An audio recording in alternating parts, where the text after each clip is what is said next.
Hello students, आज हम समझने वाले हैं सिविल का चैप्टर फेडरलिज्म। तो चलिए पहले देखते हैं कि फेडरलिज्म क्या होता है। तो फेडरलिज्म एक सिस्टम है गवर्नमेंट का जिसमें पावर डिवाइड होती है सेंट्रल अथॉरिटी में और उसकी वेरियस कॉन्स्टिट्यूशन यूनिट्स में। तो सेंट्रल अथॉरिटी का मतलब है कि पावर डिवाइड हो रही है कंट्री में, और उसकी वेरियस कॉन्स्टिट्यूशन यूनिट्स का मतलब है कि पावर डिवाइड हो रही है किसमें, स्टेट्स में। जो उस कंट्री के अंदर जो स्टेट्स हैं उसमें पावर डिवाइड हो रही है। इन सिंपल वर्ड्स की जैसे पावर हमें पता है कि इंडिया में दो गवर्नमेंट है, सेंट्रल गवर्नमेंट और स्टेट गवर्नमेंट। तो वैसे यहाँ पे सेंट्रल अथॉरिटी को सेंट्रल गवर्नमेंट कहा गया है और उसकी वेरियस कॉन्स्टिट्यूशन यूनिट को कहा गया है स्टेट गवर्नमेंट। और फेडरलिज्म के अंदर दो लेवल्स की गवर्नमेंट होती है और दो से ज्यादा की भी हो सकती है। तो अब हम समझते हैं कुछ फीचर्स फेडरलिज्म के।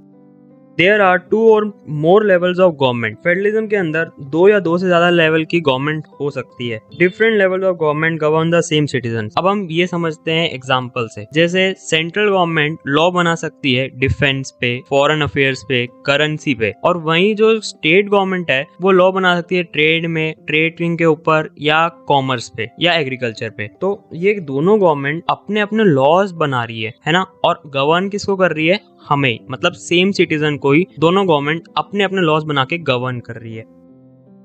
Each tier has its own jurisdiction on the matters of legislation, taxation and administration. तो ईच टायर का मतलब है लेवल, गवर्नमेंट के लेवल्स। तो हर लेवल के पास अपना अपना जुरिडिक्शन है लॉ बनाने का, मतलब सबके पास अपना अपना दायरा है काम करने का। जरूरी नहीं कि वो लॉ बनाना ही हो, वो अपना अपना वर्क भी हो सकता है कि हर लेवल के पास अपना अपना वर्क है कि वो उतना ही काम कर सकती है। और लेजिस्लेशन का मतलब होता है law banana.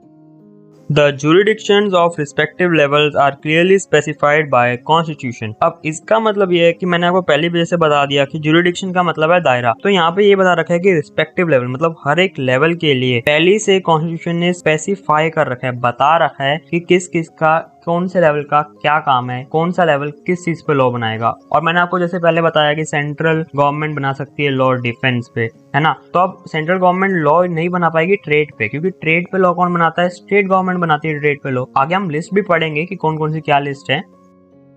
Consent of both the levels of government is required to change the fundamental provisions of the constitution. तो consent का मतलब पहले हम समझते हैं कि consent का मतलब होता है एग्री करना। तो एग्री करेंगे दोनों लेवल्स, या दो से ज्यादा भी लेवल्स हो सकते हैं। अगर दो या दो से ज्यादा लेवल अगर एग्री करते हैं किसी फंडामेंटल प्रोविजन को बदलने के लिए, तो ही वो फंडामेंटल प्रोविजन बदला जाएगा। अब फंडामेंटल प्रोविजन का क्या मतलब है, फंडामेंटल प्रोविजन होता है कि बहुत ही बेसिक चीज हो और बहुत ज्यादा इंपॉर्टेंट प्रोविजन है वो, तो ही वो चेंज होगा अगर दोनों या दो से ज्यादा जो लेवल के गवर्नमेंट है अगर वो एग्री करते हैं उस चीज को चेंज करने में। मतलब अगर वो चाहते हैं कि जो भी लेवल की जितने भी लेवल्स हैं गवर्नमेंट के वो सब एग्री कर रहे हैं कि ये चीज चेंज होनी चाहिए, तो वो चीज चेंज तभी होगी। कोई भी एक लेवल की गवर्नमेंट उस चीज को चेंज नहीं कर सकती कॉन्स्टिट्यूशन के फंडामेंटल प्रोविजंस को।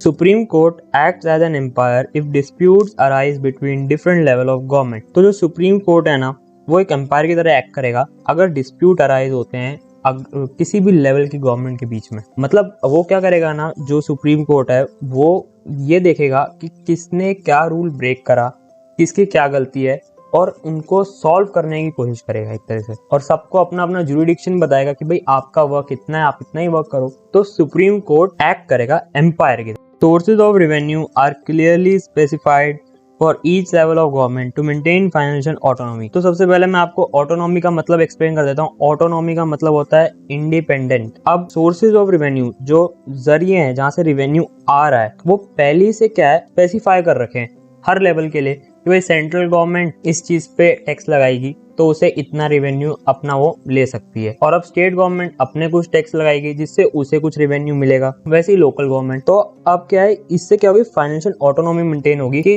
अब स्टेट गवर्नमेंट क्या है सेंट्रल गवर्नमेंट पे डिपेंड नहीं रहेगी कि भाई सेंट्रल गवर्नमेंट जब पैसा देगी तब वो अपना डे टू डे एडमिनिस्ट्रेशन करे, है ना। तो इससे फाइनेंशियल ऑटोनॉमी मेंटेन हो रही है। तो यही कुछ 7 फीचर्स थे फेडरलिज्म के। तो अब देखते हैं कि क्या मेन ऑब्जेक्टिव है फेडरल सिस्टम का। तो फेडरल सिस्टम का मेन ऑब्जेक्टिव है to safeguard and promote unity of country. Objective का मतलब होता है गोल, सेफगार्ड मतलब वो प्रोटेक्ट करना चाहते हैं, है ना, और क्या करते हैं, और प्रमोट करते हैं यूनिटी और एकता को प्रमोट करेंगे कंट्री में। हम इसे एग्जांपल से समझ सकते हैं, जैसे हमने फीचर पढ़ा था कि each government govern the same citizen, मतलब each government level govern the same citizen. तो इसका मतलब क्या हो गया कि सेंट्रल गवर्नमेंट भी हमारे लिए लॉ बना रही है, स्टेट गवर्नमेंट भी हमारे लिए लॉ बना रही है। वो लॉ क्यों बना रही है, जिससे वो हमें कंफर्ट दे पाएंगे ना, जिससे हमारी नीड फुलफिल हो पाएगी और आपस में किसी भी कम्युनिटी के बीच में झगड़ा नहीं होगा, है ना, हम पीसफुली एक साथ रह पाएंगे। और इससे क्या होगा, जब हम सारी कम्युनिटी एक साथ, सब लोग एक साथ पीसफुली रहेंगे तो लड़ाई होगी नहीं और यूनिटी प्रमोट होगी कंट्री में। दूसरा, टू एकोमोडेट रीजनल डाइवर्सिटी। इसका मतलब है कि जैसे हमारे इंडिया में आपको पता है कि कितने सारे अलग अलग लैंग्वेज बोलने वाले लोग हैं, अलग अलग कल्चर को फॉलो करने वाले लोग हैं, अलग अलग रिलीजन के। इन सबको एकोमोडेट करने के लिए हमें फेडरल सिस्टम सबसे बेस्ट रहेगा। जैसे अभी हम आगे पढ़ेंगे भी, स्पेशल पावर दे रखी है, ठीक है। और कहीं कहीं जो स्टेट्स हैं वो लैंग्वेज के बेस पे, उनकी एथनिसिटी के बेस पे, जियोग्राफी के बेस पे उनको मतलब फॉर्म करा गया उन स्टेट्स को, वो भी हम आगे पढ़ेंगे। तो इससे क्या हो रहा है, एकोमोडेट हो रही है वो सब चीज़ें, रीजनल डाइवर्सिटी एकोमोडेट हो रही है, क्योंकि सब लोग एक साथ फिर पीसफुली रह पाएंगे।